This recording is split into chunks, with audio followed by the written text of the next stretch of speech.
మాజీ మంత్రి కేటీఆర్ కు జైలుకు వెళ్లాలని కుతూహలంగా ఉందన్నారు మంత్రి సీతక్క. వీలైనంత తొందరగా జైలుకు పంపాలని సీఎంను రెచ్చగొడుతున్నారన్నారు. కేటీఆర్ కవిత మధ్య పోటీ ఉందని, కవిత జైలుకు వెళ్లొచ్చి బీసీ ఎజెండా ఎత్తుకుందన్నారు. ఇప్పుడు కేటీఆర్ కూడా కవితపై వెనకాడబడ్డాననే ఆలోచనతో జైలుకు వెళ్లడానికి ప్లాన్లు చేస్తున్నారన్నారు. ఇక ఇవాళ రేపు పంచాయతీ ఎన్నికలపై స్పష్టత వస్తుందన్నారు సీతక్క. తాను ఎన్నికల డేట్ చెప్పినట్టు మీడియాలో వార్తలు వస్తున్నాయని, అది అవాస్తవమని చెప్పారు మంత్రి. పౌరుషం వేరు, పొగరు వేరు. మా సీఎం గారేమో పౌరుషంతో బతుకుతాడు, ఈయనేమో పొగరుతో బూతులో మాట్లాడి గలీజ్గా మాట్లాడుతున్నాడు. ఎక్కడో చదివినా ఏదో ఉద్యోగం అంటాడు. మా సీఎం గారు ఊక అంటుండే అక్కడ పోయి ఇది అడిగిండి ఇది అడిగిండి అని. ఆ మాటలలో అదే కనబడుతుంది.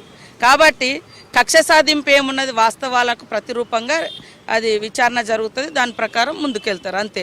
ఇవాళ కక్ష సాధింపు అయితే గవర్నమెంట్ వచ్చిన తెల్లారే తీసుకుపోయి వేయాల్సింది ఉండే. పద్ధతిగా ఒక విచారణ, దానికి ఒక టైము, దానికి సంబంధించిన ఆయా సంస్థలు చేస్తున్నటువంటి విచారణ. కాబట్టి కక్ష సాధింపు మాకు లేదు, వాళ్ళకే కక్ష ఉంటుంది.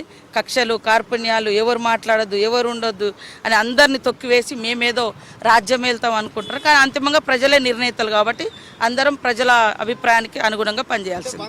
ఆయనకు పాపం జైలుకు పోవాలని బాగా కుతూహలం ఉన్నట్టుంది. వాళ్ళ చెల్లె కూడా జైలుకు పోయొచ్చి యోగా చేసిన అది చేసిన, ఈయన కూడా అంటాను కదా యోగా చేసుకుంటా అని. మరి అన్నప్పుడు ఇంకా కక్ష సాధింపేందుకైతే నీకు ఇష్టం ఉన్నట్టుంది బహుశా. అందుకనే మమ్మల్ని లేనిపోని మాటలని రెచ్చగొడతా ఉన్నావు. మా సీఎం గారు ఏం రెచ్చిపోకుండా నిమ్మలంగా ఇది ఏ రకంగా అది మూమెంట్ అవుతుందో, ఏ రకంగా ల్యాండింగ్ అవుతుంది, ఏ రకంగా టేకాఫ్ అవుతుందని అంటే లీగల్గా ఉండే అటువంటి అనేక రకాల అంశాలను దృష్టిలో పెట్టుకొని సీఎం గారు ముందుకెళ్తా ఉన్నారు, ప్రభుత్వం ముందుకెళ్తుంది. మాకేం కక్ష సాధింపలేదు. వాళ్ళ దురహంకారాలు కాబట్టి మనకు తెలుసుగా, పల్లెలలో మనం ఒక దొరనో ఏదైనా ఎదిరిస్తే వాళ్ళు మనసులో పెట్టుకొని ఎట్లా అహంకారంతో ప్రవర్తిస్తారు, అదే ఆయన పొగరుబోతు మాటలు అదే కథ ఉన్నది. ఆయన ఏదో ఆశిస్తున్నాడు, అలా పోయేస్తే ఏదో అవుతారని. అదేదో వాళ్ళ చెల్లె అనుకుంటున్నది, వాళ్ళిద్దరి మధ్య కొట్లాట అవుతుంది పాపము. అక్కడ పోయి ఏమేమి ప్రణాళికలు రచించుకోవాలనుకుంటున్నాడు టైం పెట్టుకొని.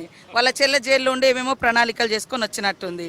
రాగానే బీసీల గురించి, లేకుంటే మహిళల గురించి, దళితుల గురించి ఏదో పాపం ఏదో ప్రేమను ఒలుకోబోస్తున్నారు. అధికారంలో ఉన్నప్పుడు చేసే అవకాశం ఉన్నా చేయలేదు. ఇప్పుడు వచ్చి వాళ్ళ ఆ లిక్కర్ కేసును పక్కదారి పట్టించుకోవడం కోసం ఎజెండా ఎత్తుకున్నది. పాపం ఈయన కూడా ఇలాంటి ఆరోపణలు ఇవన్నీ నడుస్తున్నాయి కాబట్టి వాటి నుంచి డైవర్ట్ కావడం కోసం సానుభూతి పొందాలనో లేకుంటే ఇంకేదో రెచ్చగొట్టాలనో ఆయన ఆలోచన ఉన్నట్టుంది. కానీ ప్రాపర్గా ఎంక్వైరీ జరుగుతుంది. ప్రభుత్వం మరి ఏజెన్సీ సంస్థలు ఇచ్చినటువంటి నిర్ణయాల మేరకు, ఆ కమిషన్లు ఇచ్చే రిపోర్ట్ మేరకే స్పందిస్తారు తప్ప వేరే రకమైనటువంటి